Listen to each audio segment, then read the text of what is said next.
Sekolah Tinggi Filsafat Triakarya yang berada di Cempaka Putih, Jakarta Pusat menggelar diskusi etika politik dengan pembicara tunggal Guru Besar Sekolah Tinggi Filsafat Triakarya Pran Magnis Suseno.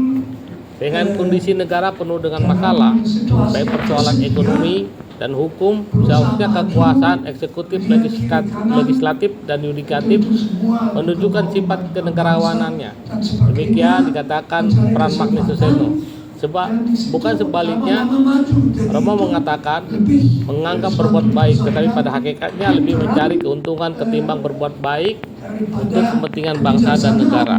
Romo Magnis, sapaan Pran Magnis Suseno, melihat pertemuan yang digelar Presiden Prabowo mengadakan retreat untuk kepala daerah hanya menghambur-hamburkan uang dan tidak bermanfaat untuk kepentingan daerah.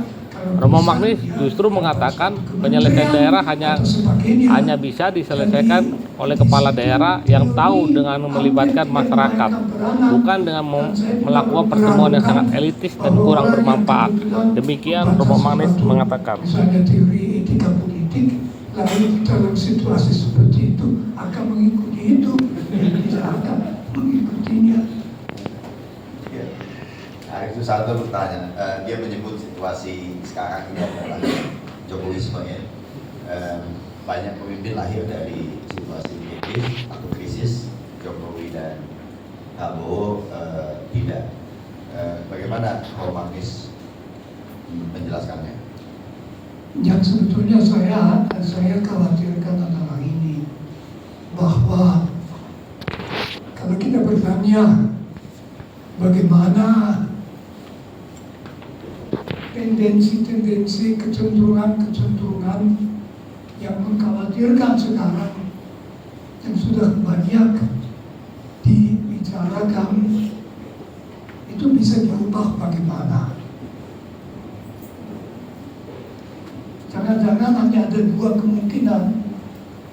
Yang satu, diharapkan saja bahwa kita akan mendapat orang yang lebih baik. Jadi misalnya sudah presiden ini, kita mendapat presiden yang betul-betul hebat dan dalam hal itu bagus. Ya, itu amat sangat lemah, sistemik, tidak ada apa-apa. Yang kedua, dipaksakan lewat satu revolusi. Tentu revolusi tahun 98 itu sesuatu yang luar biasa. Perlu juga diperhatikan bahwa konstelasi amat sangat menguntungkan supaya revolusi itu berhasil. Saya tidak melihat dalam situasi sekarang suatu revolusi mahasiswa punya kemungkinan apapun untuk berhasil. Itu jadi saya sebetulnya tidak ada jawaban bagaimana bisa, mungkin yang bisa itu tekanan kalau pimpinan kita mulai menyadari masalah-masalah yang dihadapi. Nah, masalah-masalah itu tidak akan pergi. Yang sudah banyak dibicarakan mungkin masih cukup terbuka untuk lalu mencari nasihat dan lama-lama memperbaiki cara kepemimpinannya, karena dia tentu juga tertarik. Saya tidak bisa membayangkan bahwa seorang presiden tidak peduli apakah masyarakat Indonesia maju atau tidak maju. Saya kira pada dasarnya tentu mau maju, dan perasaan bahwa aku berbuat sesuatu bagi bangsaku adalah suatu motivasi yang sangat kuat. Jadi itu mungkin suatu harapan. Untuk itu perlu komunikasi. Kalau misalnya dari pihak eksekutif tidak ada komunikasi, hanya dia sendiri bicara dan yang lain tidak mendengarkan, ya akan menjadi sangat sulit. Saya tidak tahu ya apakah Presiden kita sekarang Prabowo Subianto melihat macam-macam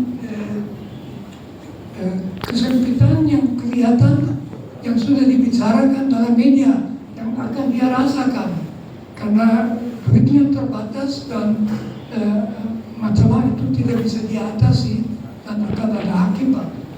Dan tentu menguasai negara seperti Indonesia itu sedikit berbeda daripada misalnya menguasai Thailand.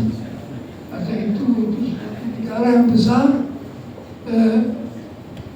Saya mengharapkan bahwa pernah dia menyadari bahwa mengumpulkan semua gubernur dan bupati dan sebagainya dan memberi tahu hal-hal yang berguna sama sekali tidak ada gunanya, karena mereka harus diajak untuk menemukan apa yang menjadi masalah di wilayahnya sendiri dan bagaimana memecahkannya.